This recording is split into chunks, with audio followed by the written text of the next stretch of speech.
sudah otomatis nama kalian masuk dalam list mereka. Yang pertama itu adalah Kredivo. Assalamualaikum warahmatullahi wabarakatuh. Apa kabar teman-teman semuanya? Semoga semua dalam keadaan sehat walafiat ya. Diberikan kesehatan, kelancaran, serta kemudahan dalam segala urusan apapun itu. Hari ini kita makin semangat, kita makin kita kuat mental. Oke teman-teman, kali ini saya akan membahas tentang daftar pinjol-pinjol ini yang pasti dialihkan ke pihak ketiga setelah kalian galbay sekian bulan. Nah, pinjol apa saja itu kita akan bahas secara tuntas. Tapi sebelumnya saya harapkan kalian semuanya sudah subscribe channel ini agar channel ini terus berkembang dan dapat memberikan informasi terbaik buat kalian yang galbay. Oke teman-teman, ini dia buat kalian.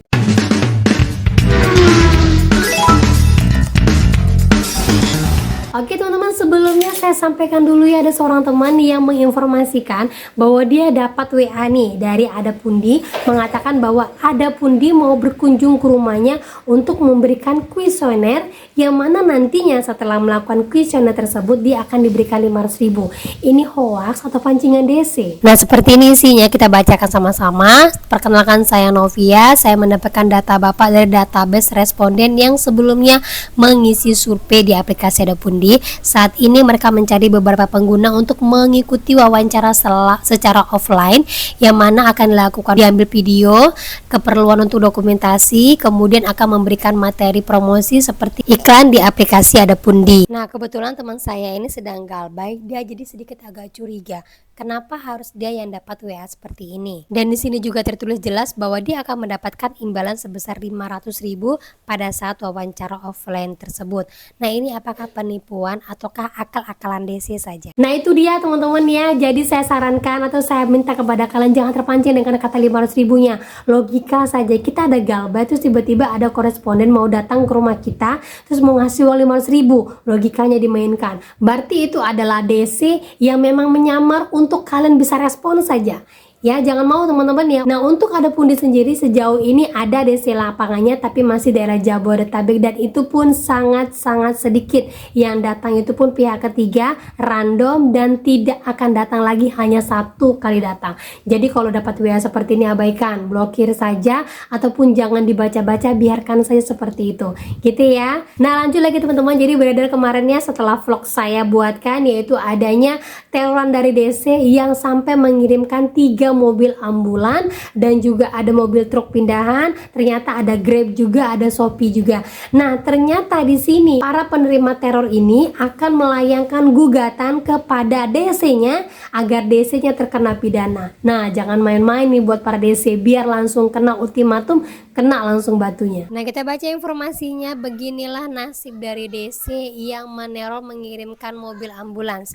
Bukan hanya sekali dua kali, ini akan berlaku seterusnya. Menurutnya, penagihan utang dengan cara mengirimkan ambulan apalagi hingga 3 unit sekaligus tidak lagi bisa dianggap sebagai urusan perdata atau hubungan privat antara kreditur dan debitur. Tindakan tersebut dapat dijerat pasal 448 KUHP tentang pengancaman, pasal 449 KUHP baru jika disertai unsur pemaksaan ataupun ancaman kekerasan dengan ancaman pidana maksimal 9 tahun penjara. Dan informasinya, ini akan dibuatkan pengaduan oleh rumah sakit tersebut kepada polisi atas orderan fiktif ini yang mengakibatkan kerugian pada rumah sakit tersebut. Nah, itu berlaku kepada pinjol dan DC-nya, serta DC-nya juga bisa dikenai pasal berlapis, yaitu pelaku diancam pidana penjara maksimal 1 tahun dan denda kategori 2 10 juta, khusus pemaksaan melalui ancaman pencemaran hanya bisa dituntut atas pengaduan korban. Dan di sini korban, yaitu pihak rumah sakit dan juga nasabah pinjolnya, akan melakukan pengaduan atas ancaman tersebut. Dan saat ini prosesnya sedang berlanjut. Mudah-mudahan saja langsung ke publik ya, apapun hasilnya, biar bisa kena batunya untuk semua DC yang masih sering melakukan hal seperti ini. Nah, itu dia teman-teman ya, sebarkan informasi ini kepada DC-DC yang mau mengirimkan kalian paket fiktif ya. Sudah ada tuntutan dari orang-orang yang mau menaikkan informasi ini, yang mau melaporkan kepada polisi, biar nanti tidak akan lagi seperti ini ya. Ini emang kurang ajar. Aslinya itu informasi dari rumah sakit ada 7 mobil ambulan yang diorder, tapi yang sempat datang baru 3. bahkan dari Shopee, dari Grab lagi. Informasinya kalau dari pihak-pihak tertentu tidak melaporkan kejadian tersebut, maka kejadian lebih besar lagi akan terjadi. Bravo buat bapak drivernya dan bapak-bapak damkar yang mungkin sempat dapat teroran seperti ini. Mohon untuk segera buat laporan agar pinjol tidak semena-mena, gitu ya. Dan lanjut lagi teman-teman, jadi ada pertanyaan seorang teman, dia dapat informasi ya dari DC ya, bukan hanya 1, 2, 3 kali lah saya dapatkan seperti ini, sudah banyak sekali. Yang mana kalau dia galbay, ini dia galbaynya 3 bulan di Kredivo dan dapat informasi dialihkan kepada pihak ketiga. Nah sebenarnya pinjol-pinjol apa saja sih yang memang pasti dialihkan kepada pihak ketiga, dan ini apa efeknya dan benar nggak ya kalau udah dialihkan kepada pihak ketiga, hutang kita tadi itu semuanya juga dialihkan kepada pihak ketiga. Nah berikut informasinya, apakah benar setelah galbay 3 bulan penagihan itu akan dilimpahkan ke pihak ketiga? Karena ada yang galbay di Kredivo nggak setelah 3 bulan ke atas, apa benar dilimpahkan ke pihak ketiga? Soalnya aku udah nggak pernah dapat WA atau telepon lagi, tapi kalau didatangin sudah sering. Ini masih dari DC resminya Kredivo. Nah itu dia teman-teman ya. Jadi saya rincikan dulu ya untuk beberapa pinjol yang pasti akan mengalihkan hutang kalian kepada pihak ketiga, dan di sini pasti juga DC-nya akan turun. Sudah otomatis nama kalian masuk dalam list mereka. Yang pertama itu adalah Kredivo, udah pasti ini ya.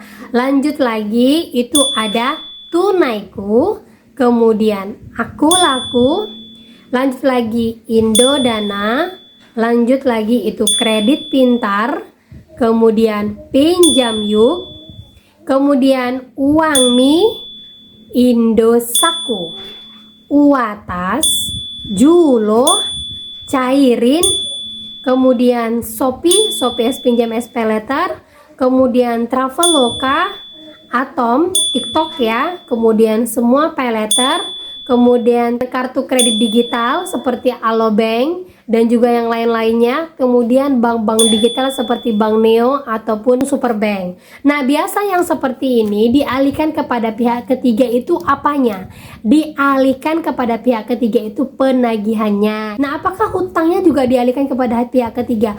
Hutang yang dialihkan kepada pihak ketiga itu adalah nama kalian, tetapi pembayarannya tetap masuk kepada pinjolnya, alias kalian tetap membayarkan kepada pinjolnya melalui aplikasi. Sekalipun DC menagih, ibu datang aja nanti ke kantor, bayar aja ke kantor, nah tetap bayarnya kalian tetap ke si pinjolnya, bayarkannya tetap ke aplikasi. Jawabannya benar adalah iya pak, nanti saya bayar tetap ke aplikasi karena hutang saya ke pinjol A bukan ke DC-nya. Sampaikan seperti itu teman-teman ya. Mungkin dia akan lebih keras lagi ngomongnya ini dan segala macam.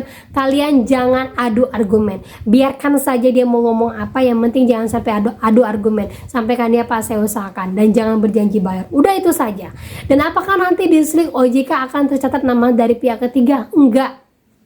Yang tercatat di pihak ketiga itu adalah nama perbankan yang menaungi dari si pinjol ini. Salah satu contoh Shopee Pinjam SP Letter, yang menaungi itu adalah e-commerce, kemudian lagi si bank. Nah itulah pinjol-pinjol yang tercatat di slip OJK.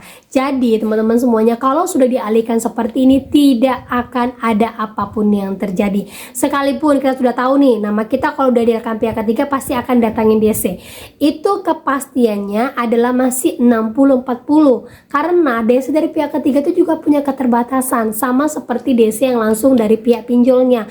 Mereka juga butuh waktu untuk sampai ke tempat kalian, mereka juga punya target bulanannya, mereka juga punya keterbatasan orang-orang yang datang ke tempat kalian. Zaman sekarang berapa banyak sih orang yang mau bekerja sebagai debt collector? Rata-rata paling sebulanan langsung keluar, rata-rata paling sebulan langsung kena pecat gara-gara teroran mereka, rata-rata baru berapa hari udah nggak tahan karena harus maki-maki orang.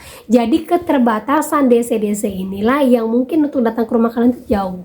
Jadi gak usah terlalu difikirkan, gak usah terlalu diambil pusing. Kalau pinjol kalian mau dialihkan kepada pihak ketiga, abaikan saja, hapus saja WA-nya biar gak jadi pikiran.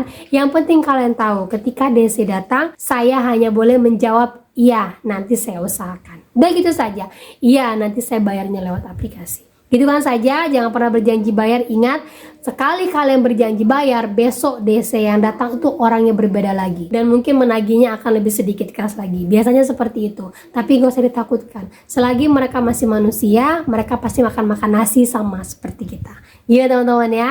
Nah oke, itu dia informasi yang bisa saya sampaikan buat kalian. Semoga informasi ini menjadi mood booster, semangat baru lagi, kuat mental lagi, makin menambah wawasan, makin menambah mood booster untuk terus galbay, dan jangan pernah patah arang untuk lebih berbuat baik lagi. Gitu teman-teman ya.